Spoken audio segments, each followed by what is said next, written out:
भक्तों, ओम नमः शिवाय, श्री शिवाय नमस्तुभ्यम, जय श्री महाकाल। जी हाँ भक्तों, क्या आपके घर में कोई ऐसा व्यक्ति है जिसका विवाह नहीं हो पा रहा?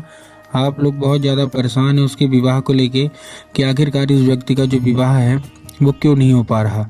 आपने बहुत ज़्यादा प्रयास कर लिया, बहुत ज़्यादा कोशिश कर ली कि विवाह हो जाए, लेकिन अभी भी उस व्यक्ति का जो विवाह है ना वो नहीं हो पा रहा। हर एक चीज़ कर लिया, हर एक चीज़ ठीक चल रही होती है, अच्छी चल रही होती है, लेकिन अंत में आके कुछ न कुछ ऐसा होता है जिसके कारण उस व्यक्ति का जो विवाह है वो नहीं हो पाता है।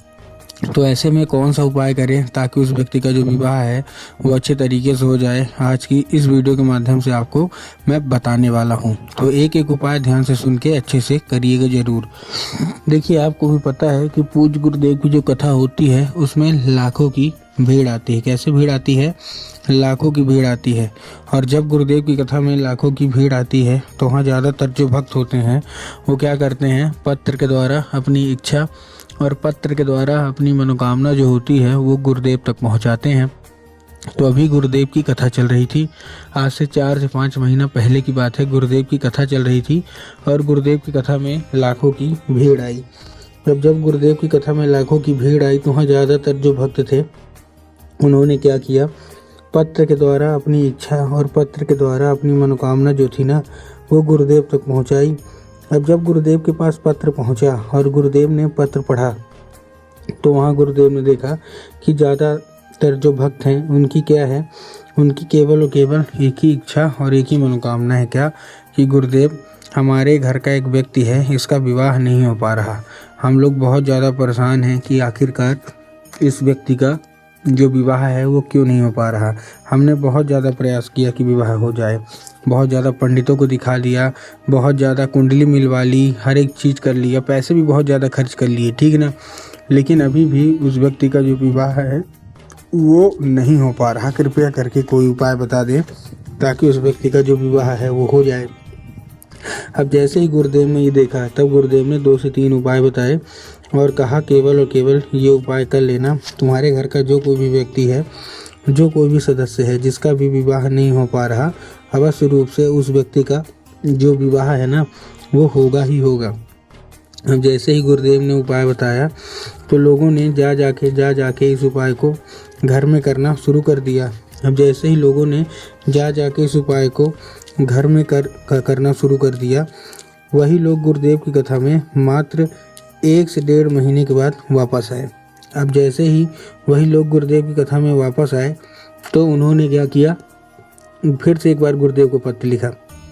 लेकिन ये वाला जो पत्र था ये गुरुदेव को धन्यवाद के रूप में पत्र था कि गुरुदेव धन्य हो आपका, आपके द्वारा बताया गया उपाय हमने कर लिया है, हमारी सारी इच्छा सारी मनोकामना जो है वो पूरी हो गई है, आपका कोटि कोटि धन्यवाद।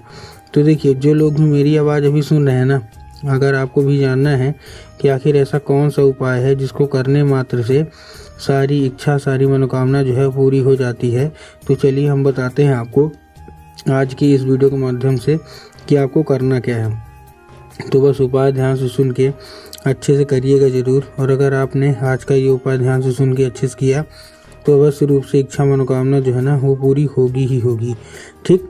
लेकिन उसके पहले चैनल पे अगर पहली बार आए हैं और आवाज़ मेरी पहली बार सुन रहे हैं तो वीडियो कर दें लाइक और चैनल को भी कर लें सब्सक्राइब, ताकि पूजनीय पंडित प्रदीप जी मिश्रा के रोज़ नए नए उपाय सबसे पहले मैं आपको प्राप्त करा सकूं, ठीक। तो देखिए, जो हमारा सबसे पहला उपाय है, इस उपाय में आपको करना क्या है, इस उपाय में आपको 3 काली मिर्च लेना है और साथ में आपको लेना है 1 धतूरा। तो 3 काली मिर्च ले लिया, साथ में आपने 1 धतूरा ले लिया।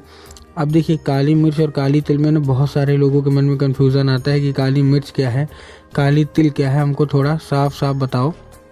तब गुरुदेव ने साफ साफ बताया है कि आपको क्या लेना है, आपको लेना है केवल और केवल काली मिर्च, ठीक। काली मिर्च ले लिया, साथ में आपको 1 धतूरा लेना है और जिस व्यक्ति का विवाह नहीं हो पा रहा उसके हाथ में दे के उसको भेज देना है कहाँ, सीधा सीधा शिव मंदिर।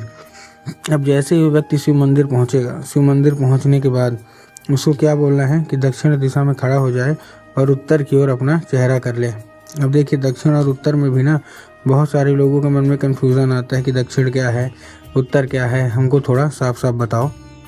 तब गुरुदेव ने साफ साफ बताया है कि आप जिस भी शिव मंदिर जा रहे हैं उस शिव मंदिर का जिधर साइड जलाधारी होगा आपको अपना चेहरा उधर साइड करके खड़े हो जाना है। ठीक, खड़े हो गए।